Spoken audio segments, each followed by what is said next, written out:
অধ্যক্ষ মহোদয়, মই যোৱা কালি মাৰ্চ মাহৰ 5 তাৰিখে দৈনিক জনভূমি কাকতত প্ৰকাশিত সাৰৰ কৃত্ৰিম নাটনি ক্ষুদ্ৰ ব্যৱসায়ীৰ নিদ্ৰা হৰিছে প্ৰশাসনিক বিষয়াই লাহৰীঘাটত কৃষকৰ মূৰত ৰামটাংগুল এই শীৰ্ষক বাতৰিটো মই আপোনাৰ জৰিয়তে চৰকাৰৰ দৃষ্টিগোচৰ কৰিব বিচাৰিছোঁ।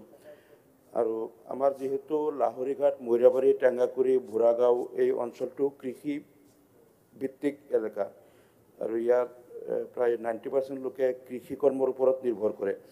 আৰু এই এলেকাত কিছুমান মাটিত বছৰি 3বাৰ পৰ্যন্ত খেতি কৰা হয়, ৰবি শস্য, খাৰিফ শস্যৰ লগতে। আৰু 3বাৰ পৰ্যন্ত খেতি কৰিবলৈ হ'লে ইয়াত তেওঁলোকে ৰাসায়নিক সাৰৰ ওপৰত নিৰ্ভৰ কৰিব লগা হয়, বিশেষকৈ ৰবি শস্যৰ ক্ষেত্ৰত। গতিকে এই আগতে 2-4-5 বছৰ আগতে সাৰৰ কোনো ধৰণৰ হেৰি নাছিল, সাৰৰ সিন্ডিকেট নাছিল বা সাৰ কিনিবলৈ কোনো লাইসেন্স বা কোনো নিৰ্দিষ্ট পৰিমাণ নাছিল। ৰাইজে তেওঁলোকে য'ত যেনেকৈ গেলামালৰ দোকানৰ নিচিনা তেওঁলোকে গৈ সাৰৰ দোকানৰ পৰা কিনিব পৰা হৈছিল। যেতিয়া সাৰৰ বিক্ৰীটো নিয়ন্ত্ৰিত কৰা হয় আৰু বিক্ৰীৰ কাৰণে নিৰ্দিষ্ট কিছুমান বিতৰক বা তেওঁলোকক লাইসেন্স দিয়া হয় আৰু তেওঁলোকক এটা এটা এলেকাত কিছু লোকৰ জৰিয়তে যেনেকৈ সুলভ মূল্যৰ খাদ্য সামগ্ৰী যোগান ধৰে, ঠিক তেনেকৈ কিছু বিতৰকক দায়িত্ব দিয়া হয়।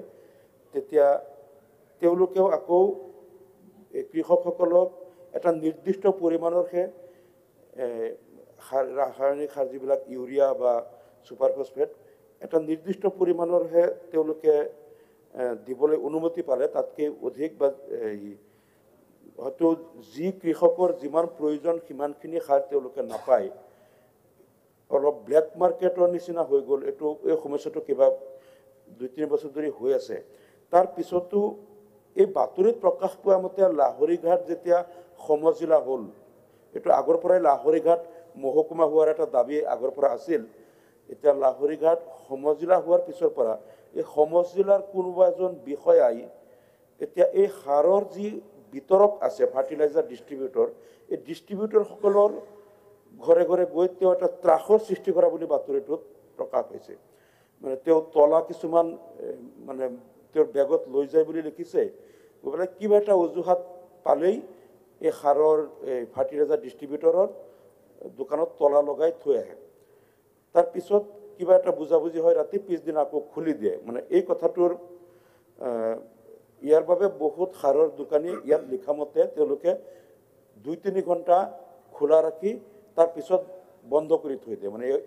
এই প্ৰশাসনিক বিষয়াৰ ভয়ত বন্ধ কৰি থয় বুলি লিখিছে। আৰু ইয়াৰ ভুক্তভোগী হয় কৃষক ৰাইজ। কাৰণ সমস্যাটো হয় কি,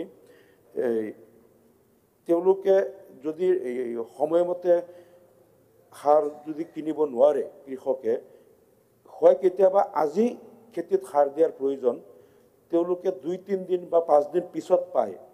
তেনেহ'লে তেতিয়া এই সাৰ প্ৰয়োগ কৰিলে হয়তো আজি দিলে যিটো হ'লেহেঁতেন খেতিৰ অৱস্থা, 2-3 দিন পিছত দিলে কিন্তু সেই ফলটো তেওঁলোকে নাপাব। আৰু কিছুমান ব্লেক মাৰ্কেট হোৱা বুলিও ইয়াত আমি বাতৰিত গম পাইছোঁ যে তেওঁলোকে সাৰৰ বিতৰকসকলেও কেতিয়াবা অলপ অসুবিধা কৰে। তেওঁলোকে এটা বুজাবুজি কৰি কেতিয়াবা সাৰ নিৰ্দিষ্ট সময়ত নানে, আনি পেলাই তেওঁলোকে এটা কৃত্ৰিম নাটনিৰ সৃষ্টি কৰে।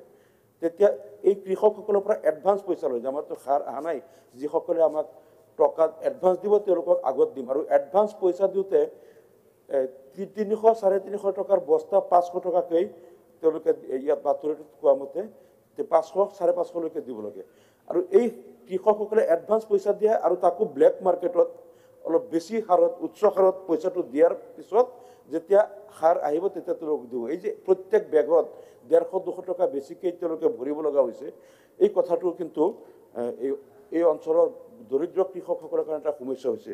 গতিকে মই আপোনাৰ জৰিয়তে চৰকাৰতো দৃষ্টিগোচৰ কৰিম যে তেওঁলোকে প্ৰথম কথা হ'ল যে যিসকল ডিষ্ট্ৰিবিউটৰ আছে, ডিষ্ট্ৰিবিউটৰসকলক এটা তেওঁলোকৰ কোৱালিফিকেশ্যনৰ ভিত্তিত আৰু তেওঁলোকে চাই মেলি দিব লগা হৈছে।